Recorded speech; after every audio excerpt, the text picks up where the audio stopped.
Owens, America's Wealth Coach, and it's time to get wealthy. You're going to learn exactly what you need to know and do to finally achieve the level of financial success you desire and you deserve. Why is the wealth gap so wide? Well, the stats say that African Americans have 1/10 the wealth of white families, $143,000 versus $1 million.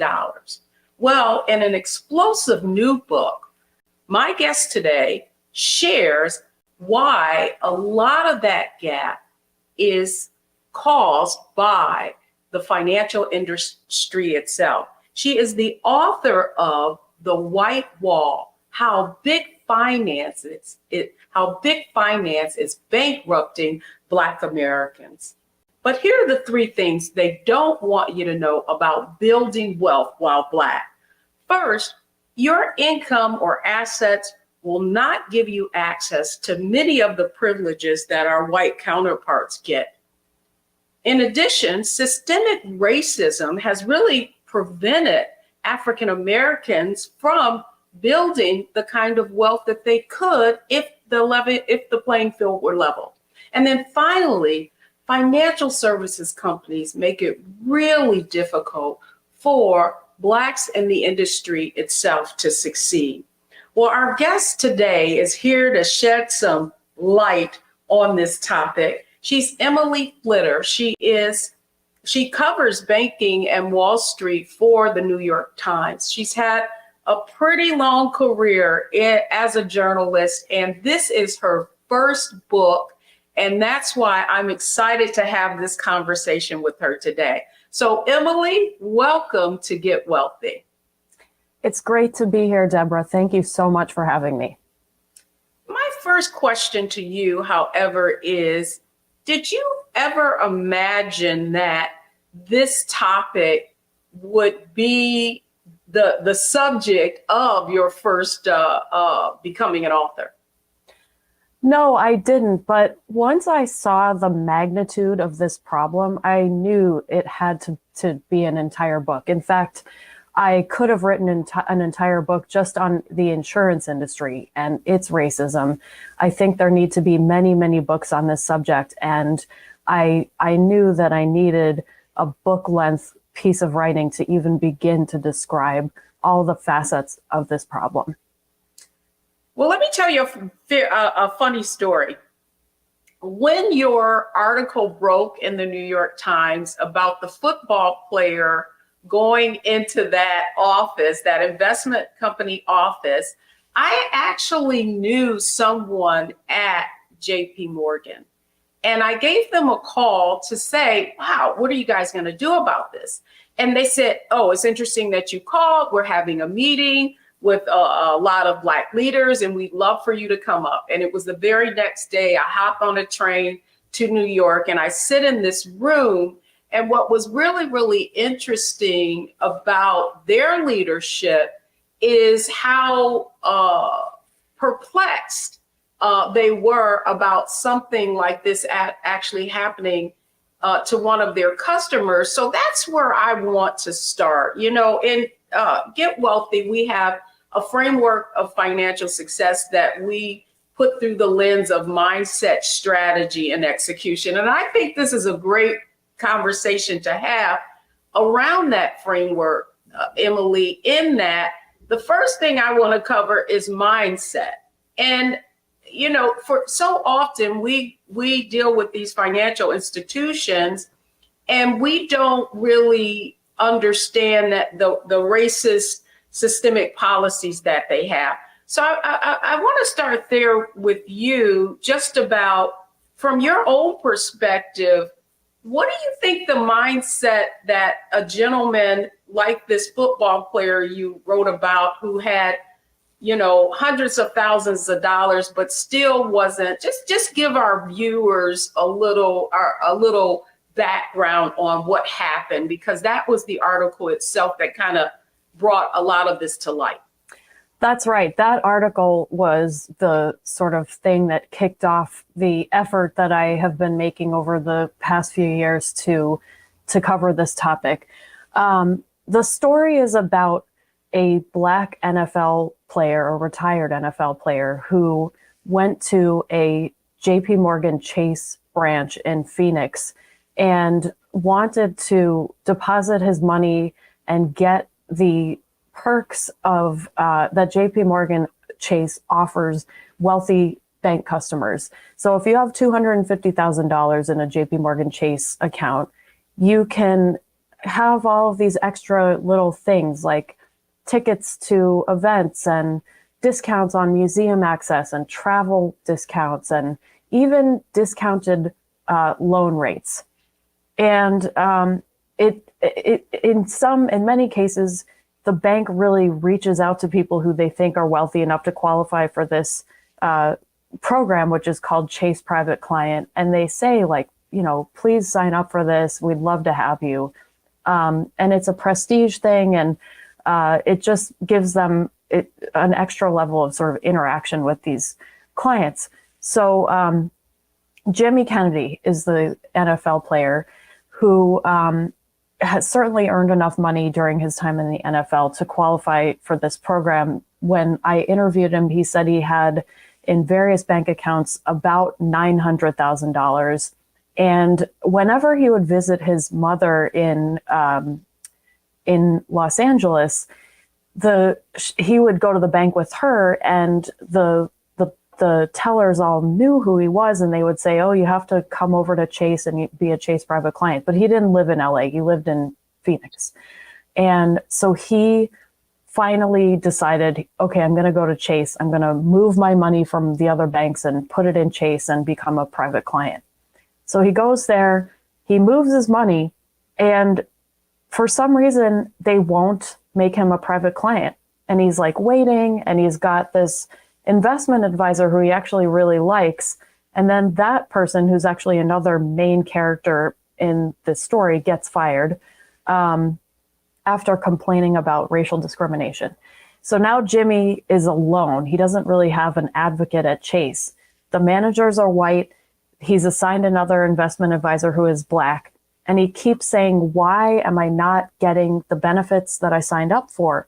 And the new investment advisor says, "It's because they're afraid of you, because you're a big black man and they don't want to deal with you." And this was an explosive story. I mean, that's really the tip of the iceberg. There was a lot more going on at this Chase branch. Emily, that's insane that here you are, you're like asking them to take my money. That's what I find so insane about just the treatment that this NFL player, he did know what he qualified for, and yet the new account executive, could he explain? His explanation was he wasn't getting these benefits because they were afraid of him? Yes. So, and we know this because Jimmy, the NFL player, actually recorded these conversations. And I just want to make one little interjection, and that will show you how insane this is. After this story came out and people read about the difficulty that Jimmy had trying to get Chase Private Client status, I heard from so many people, all of whom were white, who said that Chase had actually said, "Look, we don't even care if you don't have all $250,000 in cash. Like, it's really, like, we can just, put some other assets together on paper, and, you should apply for this anyway." So, I mean, they are trying to hand this status out to certain people. But for Jimmy, it's like his money wasn't good enough.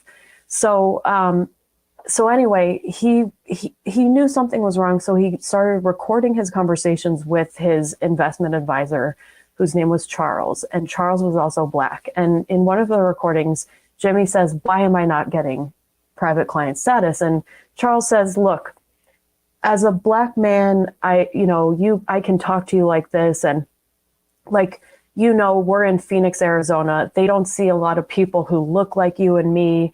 And you're also enormous. you were in the NFL, and they're just afraid that if they tell you that there's been this little kind of hiccup in processing your paperwork, that they don't know what you're going to do, and they're afraid. And Jimmy said, well, so do you think it's racism? And Charles replied, well, I don't think that they're blatantly racist, but I think everybody, in their position sort of has a little bit of that inside them. And that's interesting. And goes. Interesting in that, here's why your initial story intrigued me is because, certainly I come out of that industry. I mean, I actually was responsible for managing advisors, hiring advisors. Now, this is more than 2 decades ago. And to think that this still is prevalent, prior to starting Wealthy You, I had no idea that so much of this was going on. Certainly, when I went into a lot of financial services institutions, after I left the industry, many of those companies became clients, and I would do seminars and workshops for them. And I would go into these, companies and say, why is there a lack of diversity? Why aren't, here it is 2 decades later, and there's still very few Blacks, people of color, even women in the industry as well. And so what I discovered, though, after starting Wealthy You and really educating people about how they could, how they need to look at their finances. In one case, I actually went to a company with someone, and she was about to deposit $35,000, and they basically just threw her an application and said, here, pick what you want. And I was like, well, aren't you going to sit down with this person and kind of go over what their goals and objectives are and give them some insight into what would be an appropriate investment? She says, oh, you have to have an appointment for that. And I was like, oh, well, how do we get an appointment? She says, oh, well, you'll have to call. And so what is happening? And so then I see your story and I'm like, man, this is like standard operating procedure. And so, Emily, the next question I have for you, just about, how you discovered this, based on what you've learned, what do you think African Americans need to be aware of when they're dealing with these financial institutions to ensure that they're getting the kind of access to privileges that they should be? Well, that's a really tough question to answer, because it is a fundamentally unfair setup, and it's not the fault of any of the would-be customers who aren't getting this treatment. So just like in the example that you gave, where you accompanied someone who wanted to open an investment account and when she went to open the account, she just wasn't offered the level of service and the level of advice that other people were getting who were not Black. It's like, what do you do when you're faced with that? And there is really no good answer. I think the best answer is there is a network of service providers out there who are Black, who have experienced these abuses and know that they are out there. And Deborah, you say you came from the industry. I'm sure you've seen over the years how when Black financial advisors start out and they may get some experience at wirehouses, they often leave and become RIAs, registered investment advisors, which means that they can have an independent business and they don't have to answer to a huge management structure. That happens a lot because it's just so hard to succeed at these big companies. But when a lot of the RIAs start their own businesses, they actually start with the goal to make things easier for Black customers. And I actually, sorry. No, go right ahead. No, I mean, because that was my question. The first question I have for you, I mean, had Jimmy not recorded that conversation, it would have been very easy for the advisor and for the company itself to deny it.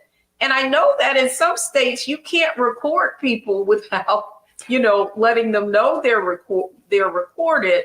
So would you, based on your experience, does it make sense for people to record these interactions so that it can be exposed? That I understand what you're asking now, and I don't want to advise people to break the law. So, right, as you pointed out, recording somebody in certain states without their knowledge is illegal. So, assuming that this interaction is taking place in a one-party recording state, which means that only one of the two people talking has to know that the recording is happening, then I don't see why you shouldn't, because with evidence, you can bring this to light. You can seek justice. Without a recording, it's so hard because actually, let me give you an example of what happened to Jimmy, who even after he recorded had a hard time getting justice. The first thing he did was file a complaint with the Arizona Attorney General's office, which is where discrimination complaints go. And JP Morgan just responded to the claims that he was making in his complaint and said, they're not true. And the Arizona AG just was like, okay, we believe JP Morgan. And only after I wrote a story was there any other movement on that case. And so I think, yes, I think people who are facing this treatment have the tool of modern technology at their disposal to make the recording. But then that's only the first step. You got to make the recording and then you have to use it. You have to call people out, call me, which I love to hear from people. Well, that was my other material. Yeah. Well, that was my other, the other point that I was making, because had you not written that story was a catalyst. The story of Jimmy, the NFL player in the New York Times, really was a catalyst for a lot of other things coming to light. In fact, one of the points that you made, just talking about how difficult it is for African Americans to succeed in, the traditional wirehouse, your large financial services organizations. The gentleman who was the original advisor to Jimmy was fired. And in the book, can you just share with our audience what happened to this gentleman and what actually came to light after your story, after you reported on this? Yes. So Ricardo Peters was a highly driven, ambitious, and amazingly accomplished JP Morgan Chase employee. He started out in a call center and he worked his way all the way up to being a financial advisor. And he wanted more. He wanted to be an advisor to Chase private clients. And as we already know, those are the people who have some real money to invest. And to be a private client advisor, you actually have to have this status. They're called CPCs. And so it's like, it's one step above being a retail financial advisor. And Ricardo really wanted that. And he felt like his boss, who actually was the same man who wouldn't process Jimmy's Chase private client application, was really he was not letting him advance to this level. And he was also really not saying why. And so Ricardo started recording his conversations with his boss. And his boss said, I don't think you're going to be right for being in this program.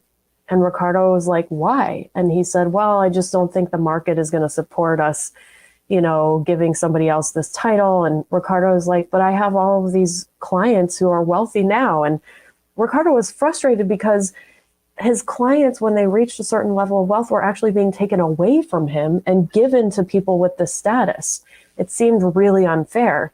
So in one of the conversations that he had with his boss, he said, "What about this woman who I just brought in as a new client?"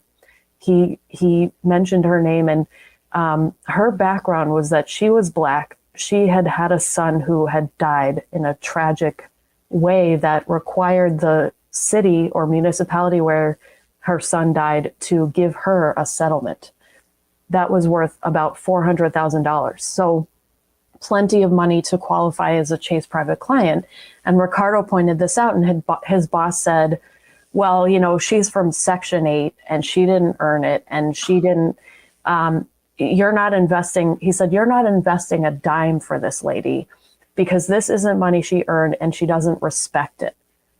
And that is insane, Emily. Come on. Insane. This gentleman has no compassion and no empathy, and his point of view and perspective is that because this was some kind of windfall, that she wouldn't, she'd be a spendthrift and she wouldn't invest the money, or was that his train of thought? It was. That's how he said it. He was like, "I've seen it before. For in 12 to 24 months, this money's going to be gone.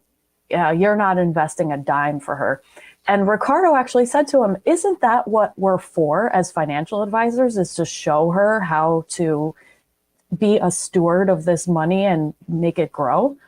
And well, you know what, Emily, as I read that, I thought about just the gymnastics that Ricardo had to do in order to navigate his way in this world, right? Even proving himself and everything, that meeting the requirements of being this private client advisor, and yet still not being given the opportunity that these biases and these racist basically perspectives of the people who are in leadership and are responsible for you being able to go to the next level, trying to be respectful, but at the same time, my heart just went out to him just about how he felt, and even having that conversation with his direct manager. So when we come back, the next thing I want to talk about is strategy, right? Like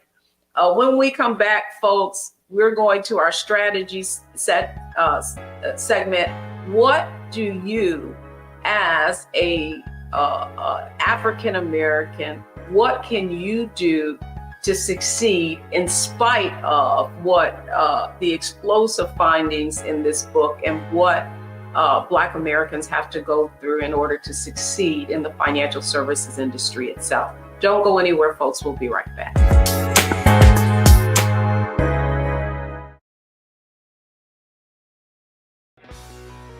Let's be honest, as successful women, we're crushing it. Maxed out 401k and Roth IRA? Check. Aggressive savings and investments? Check.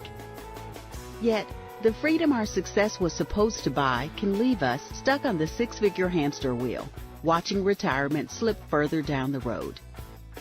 There's another way. Get coaching courses and community at wealthyu.com.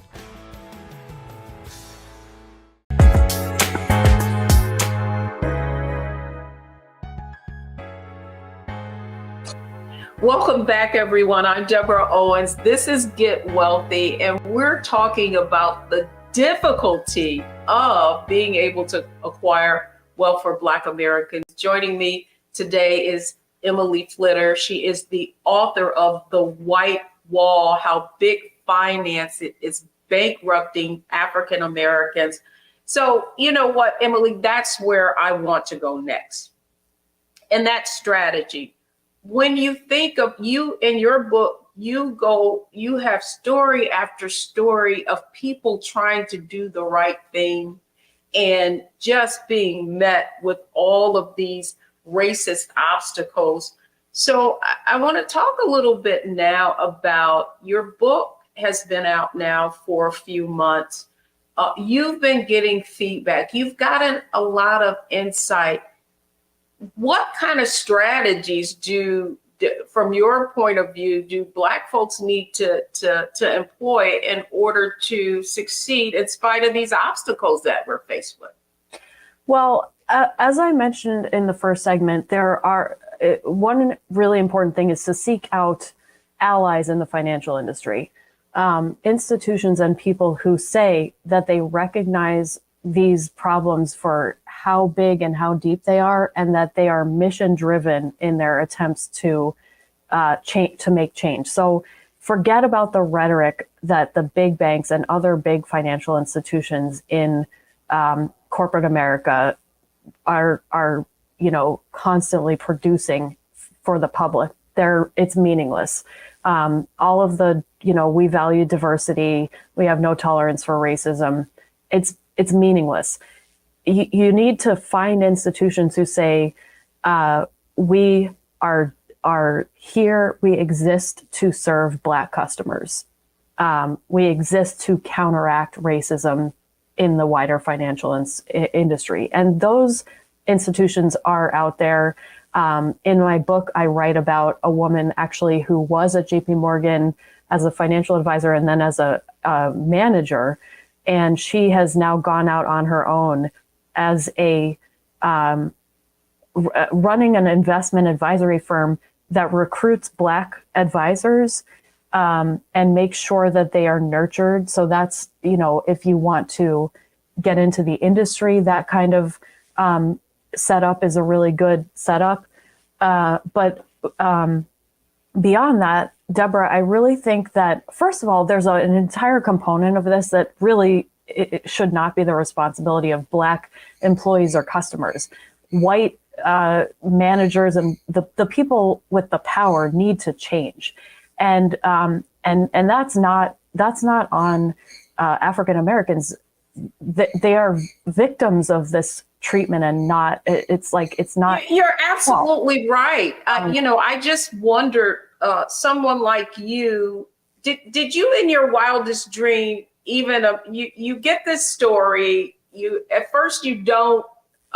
In the book, you talk about whether or not this was really a story that you could pursue. And then you, through your research, found, a woman who's been fighting the systemic aspect of this, of the financial services industry itself, and it's the racism being systemic within it. Did you ever in your wildest dream, as you interviewed these people, think that this was actually going on?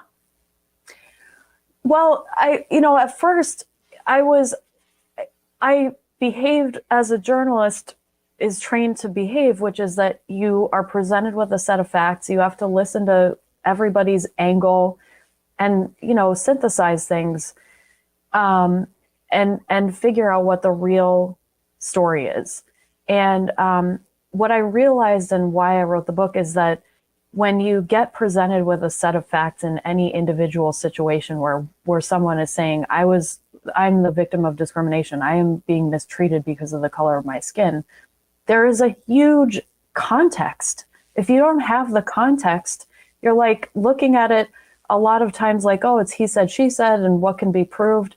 But the context is that this whole system is racist. And if you lose that, you're just not doing individuals who are victims of this abuse justice. So when you say, did I ever imagine? I mean, I do journalism in order to bring abuses to light. That's what I think is really important about journalism, is that it's sometimes really the last stand that you can take is telling your story publicly. It makes people able to internalize your experience, sympathize, and then it gives them energy to make a change. And what we need right now is for the whole system and its leaders to understand how shameful this is and to make a drastic change. Well, the other question I have for you, though, really is that, yes, it's not what this led to you to find was that it's not just in the investment side of the financial services industry, that it's a thread that weaves itself throughout every aspect of the industry. You brought up insurance, which I also have been employed by one of the largest firms in the property and casualty area. I think what's important is for you to tie how these discriminatory practices really are impacting the wealth gap. Great question. And actually that's kind of the source of the title of my book, it being a wall. And like all of these different components of the industry are like bricks in the wall. So if you look at the insurance industry, I wrote about how if you have an insurance policy, let's say you have homeowners insurance, something goes wrong, like your roof starts leaking, like a tree falls on it, whatever. The way insurance is supposed to work is that the insurer is supposed to pay to fix your roof. You've been paying into the policy. Now it's their turn to give you back some money so you can make this repair. That's how you preserve the value of your home. That's how you preserve your own finances when something big and unexpected and expensive happens. But insurers won't pay claims made by Black claimants with the same ease as white claimants. And actually, there's a new study, it's not in my book because it just came out, that actually compared the claims process for white claimants and Black claimants for State Farm. And what is the effect of this? Well, it just means that if you're Black and you have a house and something bad happens and you can't get the same payout with the same speed and ease, you're losing money. And how are you supposed to build wealth? How are you supposed to build momentum in building wealth when everything is harder? Yeah, I mean, it's like it's a black tax, right? So let's take insurance, for example. One of the things I found fascinated when I won't say fascinated, it kind of ticked me off, right? Is to be poor is expensive, is more expensive, right? So what many people don't know is part of your premium is based on your credit score, which makes absolutely no sense to me, because in most cases, there is an actual asset that you're insuring. So why would it make sense to penalize people who are on the margins, who typically, if you have a low credit score, it is difficulty paying your bills, but it costs you more. If you look at living in urban areas, right, the cost of insurance costs so much more than if you were to just move 2 blocks away. And so basically what is happening is that it costs more for you to live, therefore, just to take care of your basic needs. So therefore, you have less discretionary income left over so that you can put towards saving and investing. And the other question that I have for you is, was there something that you discovered that you had no idea was people were really being impacted by? Wow, what a great question. The insurance thing was a really interesting discovery. I also was just really shocked when I took a close look at the racial equity pledges that the banks made in 2020. Specifically, I looked at JP Morgan's, which was the biggest, $30 billion they said would go toward their own efforts to close the racial wealth gap. And when you look at what it really is, it's money that JP Morgan is now categorizing as helping close the racial wealth gap, but they're really just doing business. They're making mortgage loans. They're making loans to developers that are going to low-income housing, or at least the developers get the low-income housing tax credit. We don't really know what the results of any of these things are. And the lending to Black mortgage borrowers, it remains incredibly low at JP Morgan as a percentage. So I think it's really easy to get snowed by these huge financial firms public statements. And I would emphasize that so much of it is just such hot air. It is so meaningless. It's a shell game, right? Yeah. So we're going to help you, and by helping you, we're going to benefit, right? So we're going to make all of these loans available, but they're loans, right? So from those loans, you are going to earn interest for them, and it's just going to make more money. I tell you, folks, you have got to get this book. It is The White Wall: How Big Finance is Bankrupting Black America. When we come back, we're going to our next section and our next segment, and that's all about execution. Once you get this information, now, what do you need to do as a result of it? That's what we're going to tackle when we come back. So don't go anywhere.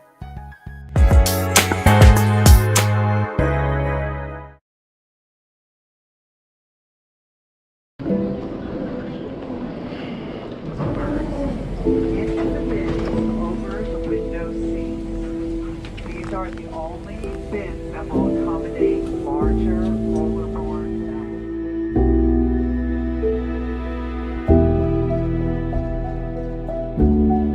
They put 10 in here? 10, and you don't come out till you die. And you eat him, you eat 10. Oh my God. So what?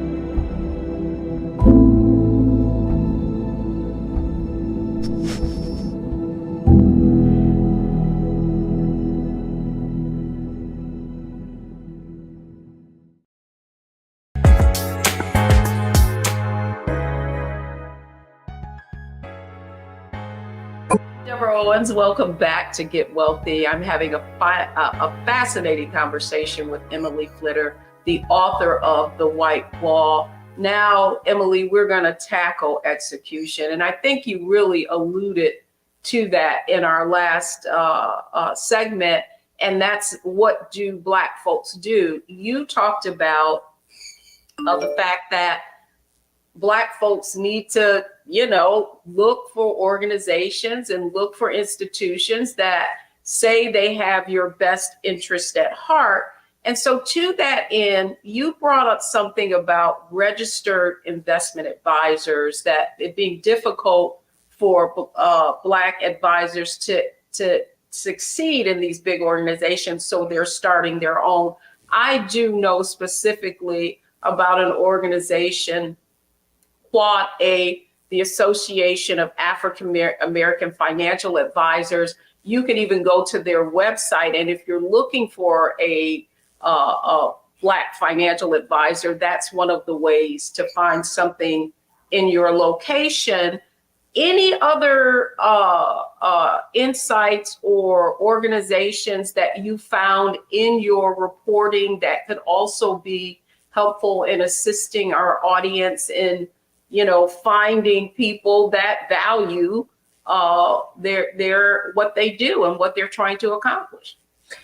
Quad A is a great suggestion. They're in my book. And I've met so many amazing people through Quad A. And so that's just one part of the financial industry, though. There are Black-owned banks. There are unfortunately fewer Black-owned banks than there used to be, but they are their own category. I mean, even regulators call them MDIs, minority depository institutions. That doesn't mean that they're not going to act like banks. And it's sort of problematic relationships that people can get into with any bank. But if you look up the list of MDIs, minority depository institutions, you're going to be looking at a list of banks that are run by people who understand that there is a very special set of difficulties that Black customers can face at a larger financial institution.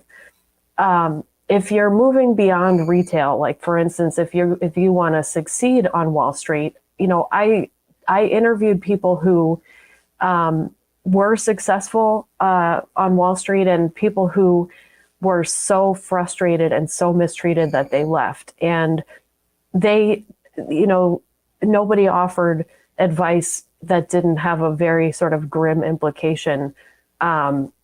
It's in my book, I talk about how hard it is to get any success or justice if you actually complain about being discriminated against.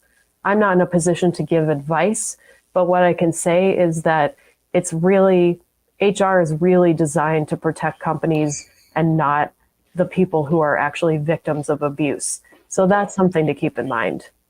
Thanks for those tips, Emily. The Quad A and those kind of organizations, Black Banks, the other organization that you mentioned, we're going to make sure that we post those links so that when people are looking for organizations that are aligned to their specific needs and value them, there's somewhere to go. So when we come back, we're going to go through what is our lightning round: analyze, optimize, and maximize, based on all the information that Emily's has shared with us. So don't go anywhere, folks. We'll be right back.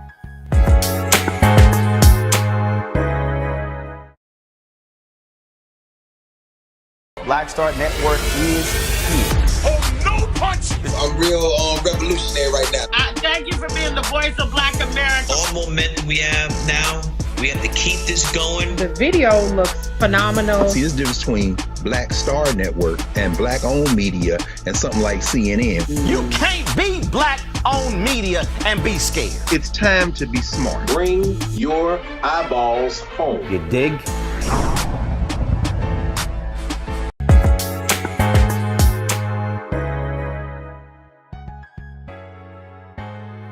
I'm Deborah Owens. You've been watching Get Wealthy, and this has been a very enlightening and opening conversation about just the systemic racism that is banked into financial services itself and how difficult it can be in order for Black Americans to build wealth. Let's welcome back Emily Flitter. And Emily, you covered a lot of ground in this book. I mean, we just really touched the surface. To your point, it's just not the investment industry, it's also insurance. And another point you brought up was how artificial intelligence is really influencing the racism is kind of baked into that. So this is sort of our lightning round based on everything we covered. So I would love for you to just share with our viewers your biggest takeaway from this work. So do you feel like you covered what you needed to, or is there more for you to conquer? Well, I'm glad that you asked it like that. I think one way to summarize the book is if you're watching the show, if you read the book and you're Black, it's the bad stuff that you feel when you're dealing with the financial services industry is not your fault. It's not your fault, and you don't deserve to be treated like this. And if you get bad loan terms, and if somebody's not treating you right, it's them, it's not you. And whether that means you demand better service, or whether it means you go somewhere else, or whether it means you make a public stand, whatever it is. And I hate that that work should have to be on the victims of abuse. It's them, it's not you. So that's an important takeaway. The other takeaway that I hope readers who have power to make changes in this industry understand is that I don't think that we're going to significantly change things without a significant truth and reconciliation program attached to reparations. And I think the financial industry should support a reparations program and do everything that they can to convince the US government to actually make reparations to Black Americans. Well, it is interesting. You started out talking, we didn't get to the conversation, but we did talk about the discovery that was made of a grave of slaves where a building in Wall Street was uncovered for a new skyscraper that was going up. But my last question to you really is, I in reading the book, there's some other things that I'm sure you discovered that aren't in there. You know, one of the most egregious things that I'm finding in our community is that people are being put in products and they're being charged a lot of fees. They can't get out of these different products. They're specific to the insurance industry and are sold by investment companies as well. Did you encounter anything in your research about how these kinds of products are impacting not just Black Americans, pretty much anybody who invests in them? Well, I actually, if you're talking about exploitive, predatory investment products, I have been writing about those for years. I mean, there are all kinds of scammy private placements and low-end REITs that financial advisors put their customers in, that, you know, they get them to sign off on things without really understanding what they're doing. Yeah, this is a big problem. And in terms of what can be done about it, I think that it's really difficult if you have a financial advisor and that person is telling you that that you should get into this product and you don't really understand it, because oftentimes what the advisor will say is, well, I'm the expert here, so you should just trust me. And I mean, yeah, you have to figure out if you trust that person, and I would not in like 99% of the cases. You know, if you don't understand it, don't do it. Even if it's like there's like a little warning bell, I would listen to that.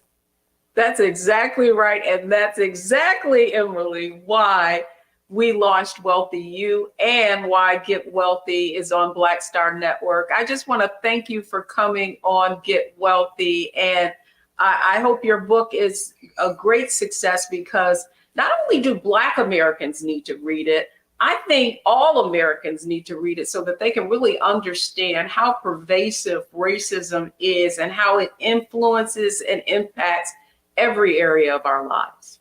Definitely. Thanks so much for coming on Get Wealthy. Thank you for having me. This has been a real pleasure. Good. Excellent. So when I come back, the 3 takeaways from today's show. Don't go anywhere. I'll be right back.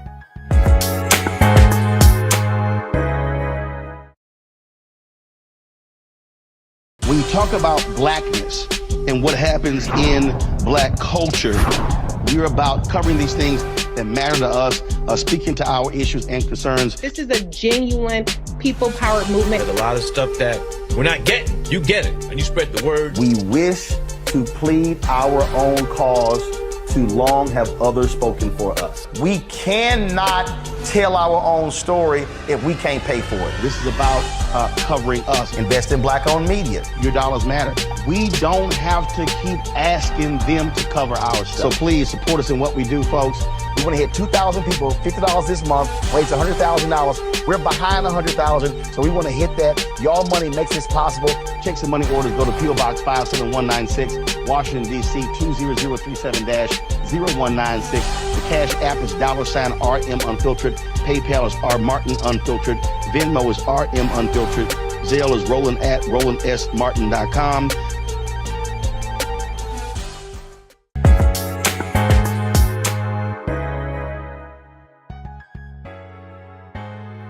Thanks, everyone. I'm Deborah Owens, and thank you for watching Get Wealthy. Here are the 3 takeaways from today's show. The first thing is, financial ignorance is expensive. You really, really need to understand what is happening and the kind of decisions that you're making when it comes to your money. Secondly, financial advisors are compensated not based on the return that they're going to give you, but based on the assets that you bringing in. So make sure you choose wisely. And then finally, read the fine print and the fees that are associated with the decisions and the investment decisions that you're making. That's going to do it for us on this episode of Get Wealthy. Keep watching, because we're going to keep coming up with information that is going to help you achieve the financial success that you deserve. I'm Deborah Owens. This is Get Wealthy, only on Black Star Network.